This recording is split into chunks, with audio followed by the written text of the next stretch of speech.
if I can give someone another gift of life and I'm losing absolutely nothing, like I think people should also, think about doing it or doing it. Like, you're giving someone the chance at living their life. And like for me, it was like my mom's 53 years old. Like to me, she's too young to be so sick. So it's like, why not? It's kind of just like, why not? You're not gonna hurt yourself doing it. So give someone else the chance of living their life too.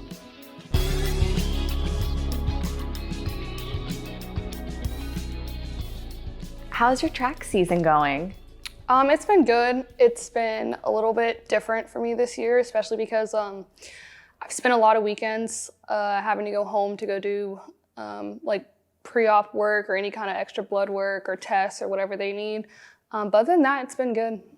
We're gonna get to why you've needed that in just a second. But what made you want to compete for Oklahoma State? Funny enough, I was actually decommitted from another school to come here. I had already verbally committed, thought I was gonna go there. Last minute, March of my senior year of high school, coach reached out to me here, or the coach here reached out to me, took my visit, really just fell in love with the campus, the environment, what Oklahoma State and the track program had to offer. So decommitted and decided to come here instead. Where were you originally committed to? I was committed to Wichita State first. Mm-hmm. What events do you compete in track? I do long jump, and I used to do some short sprints, but I've just been focusing on jumps the past 2 years. How did you get into jumping? So I was a volleyball player growing up, played club volleyball from 5th grade up until sophomore year. But it was actually in 8th grade, my middle school track coach, she was like, you need to stop being a one sport wonder. And she's like, you need to do something else. You have too much athletic ability to do one sport. So I was like, okay, we'll just go out to track practice and see what I like. Went to long jump. She's like, just run and jump. And so did that. And she was like, yeah, that's what you're doing. So I started track in 8th grade, just kind of fell in love with it. Quit playing volleyball when I was 16 to focus on track competitively. And so, yeah, I kind of just took off from being forced to do it and just fell in love with it. You're also involved in other aspects of athletics. How, besides just being on the team, where else are you involved? So I'm on the executive committee for SAC. I run the social media, and then I'm also the communications intern in student athlete development. For those who don't know, what is SAC? So it's the Student Athlete Advisory Committee. The best way I could describe it, it's student government for athletes. So we do stuff like when things come back from the NCAA, we'll vote on different laws they're trying to pass or different rules and regulations and whatnot. We coordinate a lot of community service for athletes to do. One of our big events happening next week in 7, we do that. Put on Cowboy Choice. So just different, sometimes social events, sometimes community service, vote on stuff for the NCAA. Basically, we just give athletes a platform and a voice. What goes on within the Student Athlete Development Department? So we do like a lot of the professional leadership type of stuff. So mock interview nights, resume building, trying to get a lot of like different programs, launching the Student Athlete Network program next year. So just we provide the support for student athletes off the field, but while not focusing on like academics. Why is that so important?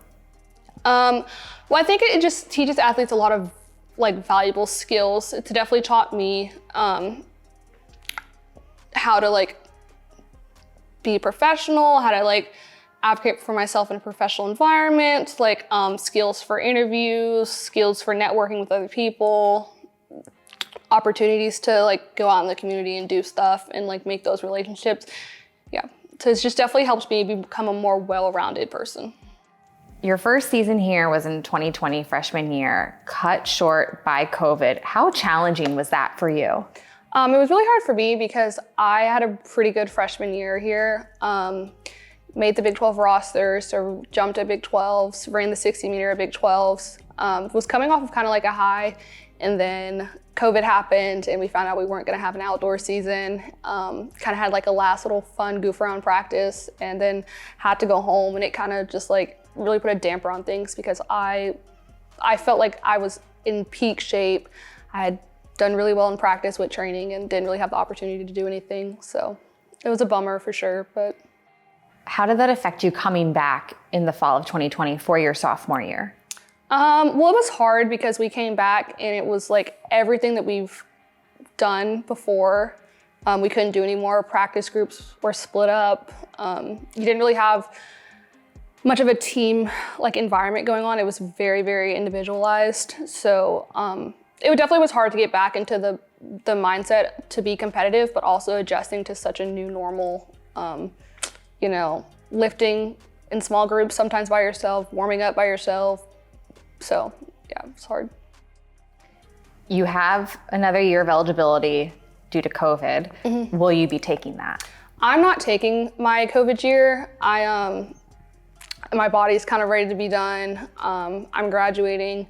What I want to do professionally doesn't really require a master's majority of the time. So for me, it's just not taking it just worked out best for me and for my career goals and what I want to do. Out of curiosity, what are your career goals? I want to do PR, social media for a sports team or a sports company, community development, just want to work in the sports industry still, doing stuff like that. Awesome.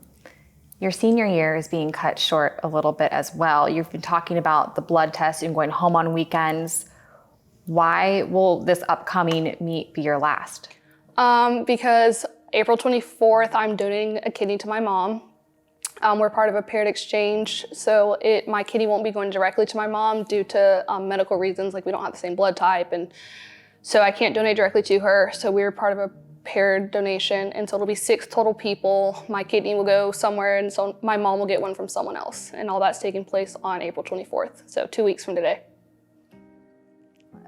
What made you want to go through this donation process? Well, my mom's my best friend. So like when she first, told us when she found out how sick she was and she needed a kidney, it was a no-brainer to me. Didn't even have to think about it for a second. Just when she said that, I was signing up to go get tested to see if I could donate. How did your mom find out that she was sick? So January of 2022, she for a couple days couldn't keep food down, just had a lot of abdominal pain. Decided late one night to go to the emergency room to go get tested to see what was going on. She found out she had intestinal blockage, so they had to do emergency surgery to fix that.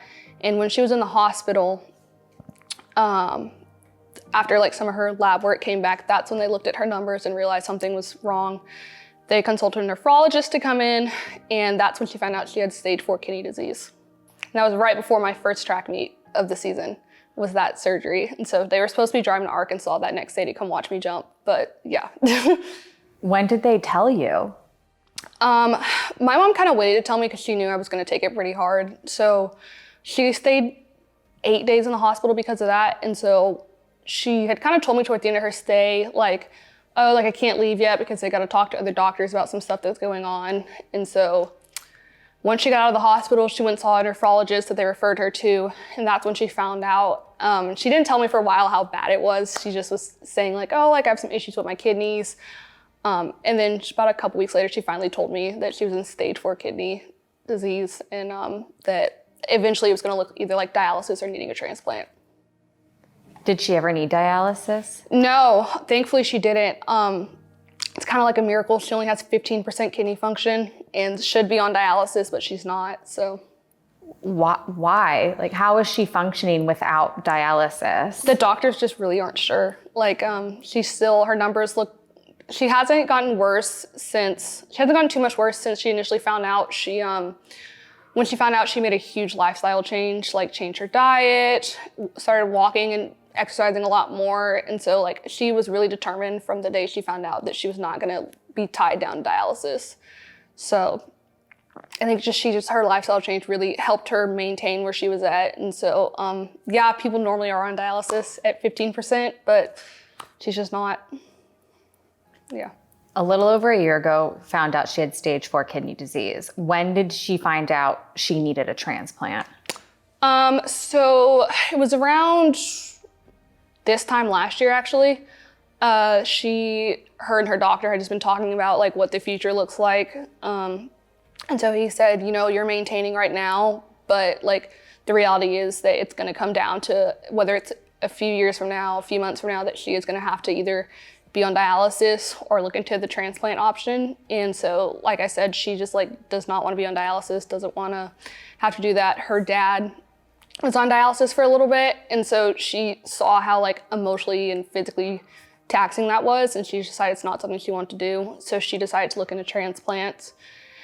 And that's when she learned about her options, the deceased donors, the living donors, all that stuff. And then June of last year is when she really like officially started, and that's when I signed up to go get tested too. How did that process work for you to find out if you were a match? Well, I knew my blood type just from back in high school when I donated blood and whatnot. So I knew we weren't gonna be a blood type match, which after that, if you're not, you can't even continue to doing the tissue typing and the antibody typing and all that stuff. So I signed up through the UT Southwestern's hospital we use in Dallas, signed up with them, and they got me all the resources about how their paired donation program works. And so I started that in June of last year. And you knew going into this, it was a paired donation. Yeah. What were the chances of finding these 6 people that are involved to make it all work? It kind of just depends on like each pair kind of just, it varies. Some people get matched within, like I've heard stories getting matched within the next week. Some people it takes a year, a couple years, just depends on your blood type and what antibodies you have and stuff like that. So we were pretty lucky that we got matched pretty fairly early. Like we went active on the list in September. Because I did all my testing over the summer, and we got approved to be on the list in September. Got our first match around November, but that one fell through, just some other stuff that happened. And so we got our second match, which is the one we're in now, and that's taking place in 2 weeks. So we got pretty lucky that we didn't have to wait too long. Do you know the other people in this process? No, I have no clue where they're at, who they are. The program we use, they'll give you an option after 3 months if you want to like more information, but everyone has to agree to it. So there's a chance I'll never find out. But do you want to find out? I do. I do. I think, just to hear their stories about like what people have been through, like I think it's important to, to learn, and yeah, I'd be interested in meeting them and thanking the other person too that now my mom gets a kidney. So what was all the testing like? Yeah, so first test I did, like you go to the hospital, they think they took like 24 little vials of blood. It was a crazy amount. And then do like a 24-hour urine collection, which is you carry a jug around for 24 hours, and every time you have to go to the bathroom in the jug, and then you give that back to the hospital after 24 hours. So lots of blood work, a psych evaluation, some imaging on your kidneys, stress tests. Yeah, a lot of chest x-rays and CTs and ultrasound on your kidneys. Yeah, stuff like that. So you talk about this so matter-of-factly and so casually. Mm-hmm. How are you feeling about, or how has this whole thing made you feel? It definitely was really emotional at first. Like, I think it was hard to wrap my head around the fact that my mom was so sick for so long, and like we never knew, she never knew. No one saw it coming. So I think at first it was really like, I was really shocked and emotionally numb to it. But after like signing up and learning more information, like, I don't know, it just kind of seems like a walk in the, like a no-brainer for me. Like, regardless of how recovery goes, how bad it would be, like, it's my mom, so it doesn't matter. What's the expected timeline for recovery? So I'll be in the hospital around 2.5, 3 days, hopefully.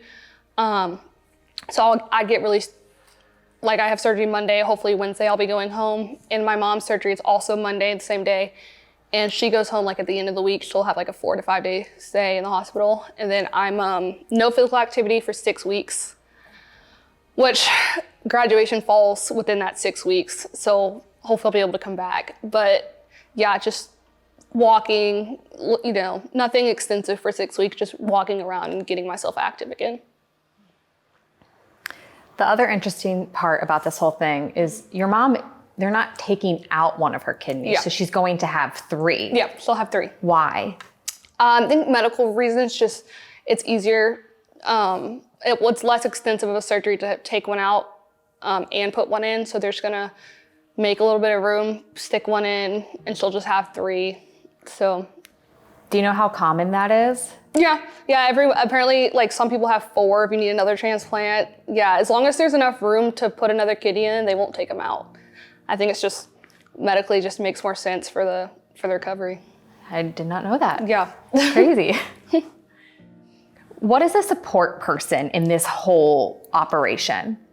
Definitely my dad. My dad's been really supportive. He also went through the testing to be a match. He couldn't donate, and so then it was just me left. But definitely my dad and my brother and sister have been super supportive of everything that's going on. Because my mom can't come to any of the appointments because of conflict of interest type stuff. Like my dad comes to a lot of them with me. My dad's definitely been like holding it down for our family, making sure everyone has what they need, making sure that we're all ready to go for when surgery comes. So. Are you the oldest of your siblings? I'm not. I have an older brother who's 23 and my younger sister is almost 19, so she's a freshman in college. Did either of them consider or go through the matching process? So my sister at the time wasn't old enough because you have to be 18 to start, and back this time last year she was still 17. And then my brother was going to, but since me and my dad were doing it first, we said if it fell through, he was gonna go through the testing too, but ended up working out where he didn't have to, so. I was told that during the day of the procedure, there's a support person in the room with you. You can have one person in the room with you. Who will be in the room with you? My aunt's coming up to stay with me. And then my dad's official support. My dad is officially the support person for my mom, on paper, but he'll be there all day too and back and forth, along with my aunt, between me and my mom's rooms, so.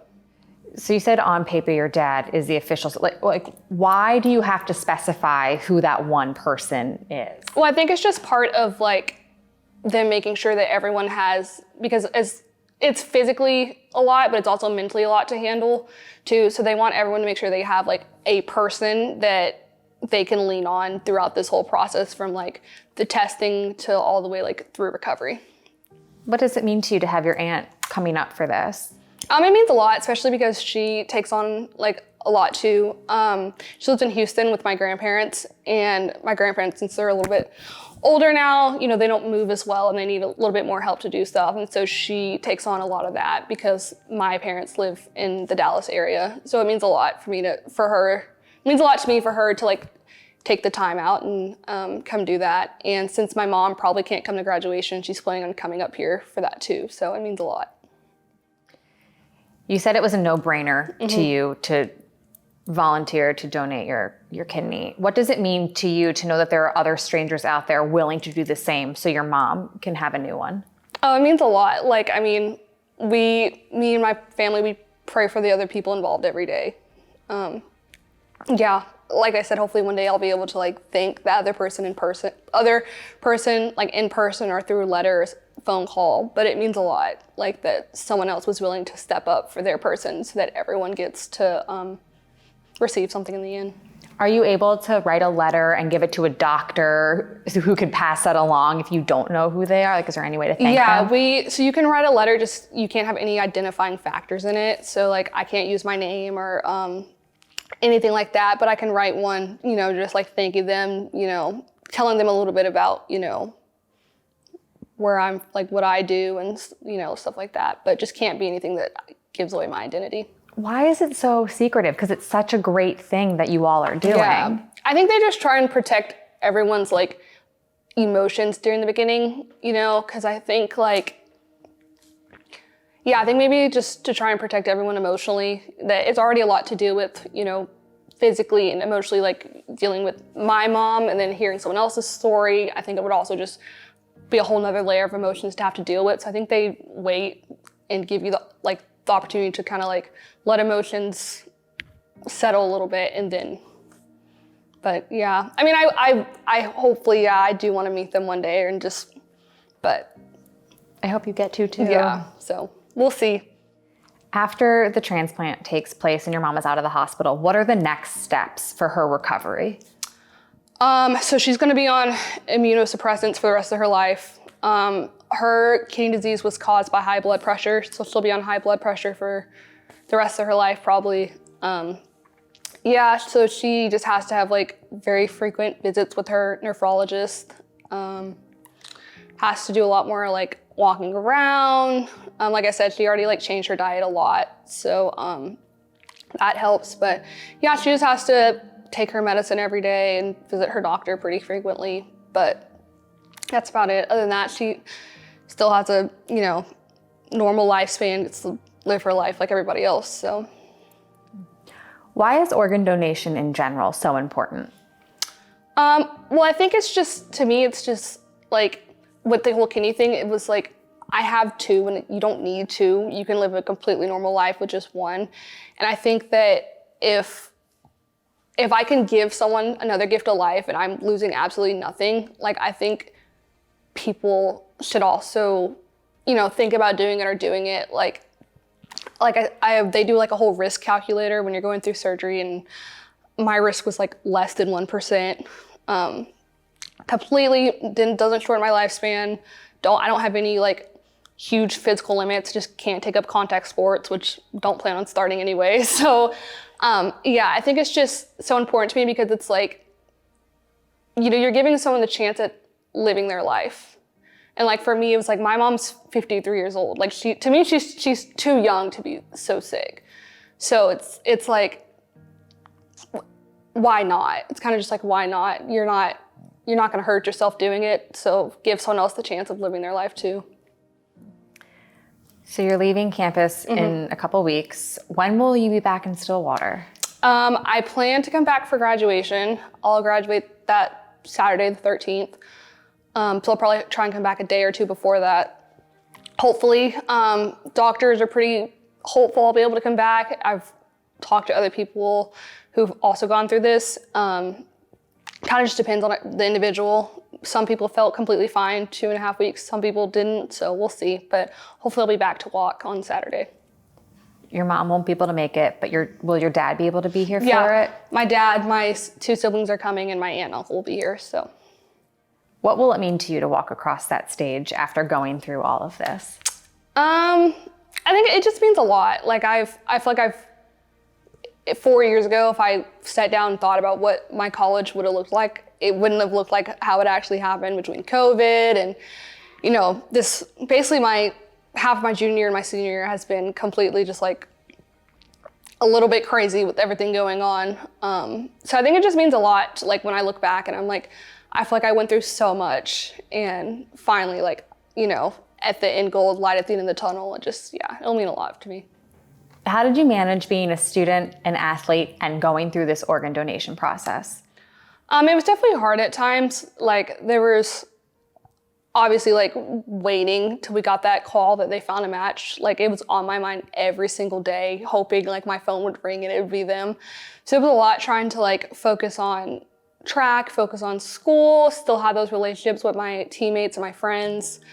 So yeah, it definitely was not easy this past year and a half or so.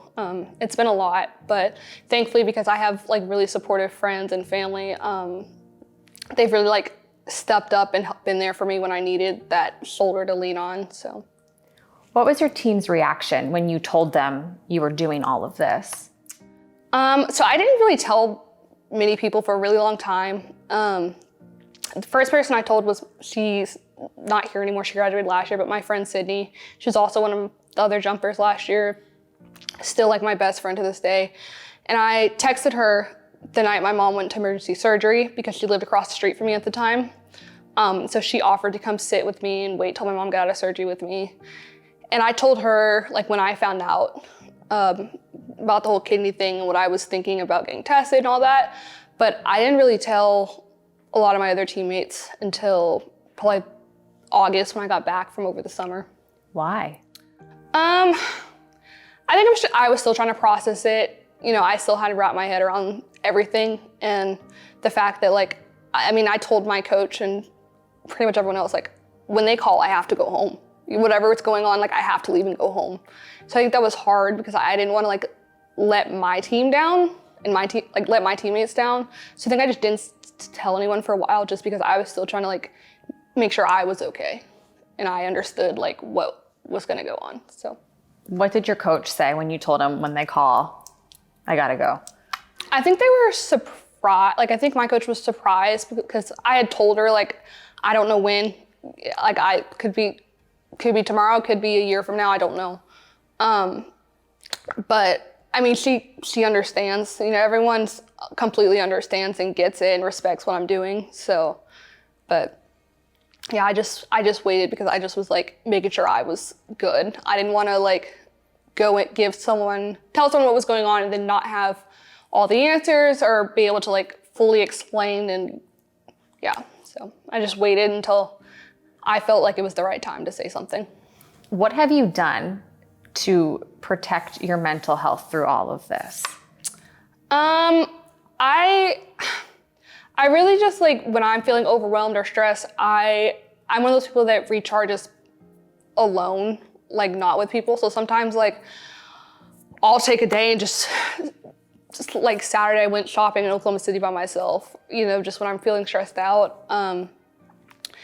Yeah, I definitely just kind of like give myself the space and the time to like recharge when I'm stressed out about everything, because although people like, they understand, they respect it, I think it's still hard for other people to kind of like put themselves there, you know what I mean? So I think, when I'm just feeling stressed out or just mentally just like, I just kind of take some time to myself and do what, you know, I like to do, whether it's go shopping, watch a movie, read a book. So I've just been protecting my mental health by just like giving myself the time, the space to really just soak in my emotions, process what's going on. What did your mom say to you when you agreed to go through all of this? She was pretty adamant at first that she didn't want me to do it. She just felt like I was so young and that she knew she didn't want me to have to give up track and give up, you know, my senior year to do this. But I think she still has a little bit of like guilt she's dealing with, but I tell her every day, like, there's no reason to feel guilty or feel bad, because like I want to do it and there was nothing she could have done to stop me from signing up and doing it. So, but at first she definitely like, didn't want me to do it. She just felt bad and felt like she was taking away my senior experience. But yeah, I tell her every day that there's nothing she could have done to stop me, so.